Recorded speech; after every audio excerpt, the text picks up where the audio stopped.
Hello genius, स्वागत है मेरे चैनल यूपीएससी एजुकेशन ग्रुप में। बच्चों, आज मैं आपके सामने एक ऐसी इंपॉर्टेंट वीडियो लेके आई हूँ जिसमें मैं बताऊंगी आपको वन महोत्सव, यानी वन का महोत्सव, जो वन महोत्सव होता है, जो निबंध है, ये हमें क्या शिक्षा देता है, वनोत्सव क्यों करना चाहिए, वनों की आवश्यकता क्यों होती है। तो इन चीजों का वनों से क्या लाभ है, वनों के कटने से क्या क्या कारण है और क्या दुष्प्रभाव पड़ते हैं।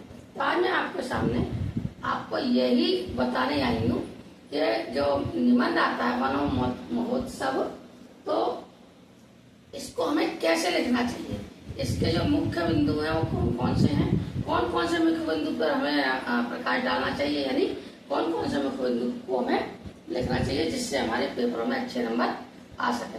तो बच्चों, कोई भी निबंध लिखने से पहले हमें उसकी रूपरेखा तैयार कर लेनी चाहिए।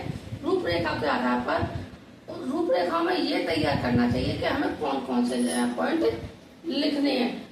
जो रूपरेखा लिखते हैं ना, उसके अंदर बस यही आता है कि हमें कौन कौन से पॉइंट लिखने हैं। तो निबंध कोई भी हो तो पहले उसकी रूपरेखा तैयार करनी चाहिए। चलिए मैं बताती हूँ रूपरेखा में कौन कौन से पॉइंट आने चाहिए। प्रत्येक रूपरेखा के अलग अलग, यानी प्रत्येक निबंध की रूपरेखा अलग अलग होती है। कुछ ये प्रस्तावना जो हेडिंग होती है वो सेम होती है, ठीक है। बाकी सारे निबंधों की हेडिंग अलग अलग होती है। सिर्फ रूपरेखा और प्रस्तावना एक होती है, बाकी सारी हेडिंगें अलग अलग होती है। तो मैं आज आपको ये बताऊंगी कि इसमें कौन कौन सी हेडिंग होनी चाहिए। वन महोत्सव में वनों का महत्व, वनों महोत्सव हमारे जीवन में वनों का महत्व, ये सारे किसी न किसी रूप में आपके वनों को लेकर कोई ना कोई क्वेश्चन जरूर बन जाता है। तो मैं आज आपको यही बताने वाली हूँ। चलिए बताते हैं, जब रूपरेखा बनाते हैं तो हम कौन कौन सी हेडिंग लिखते हैं, ठीक है।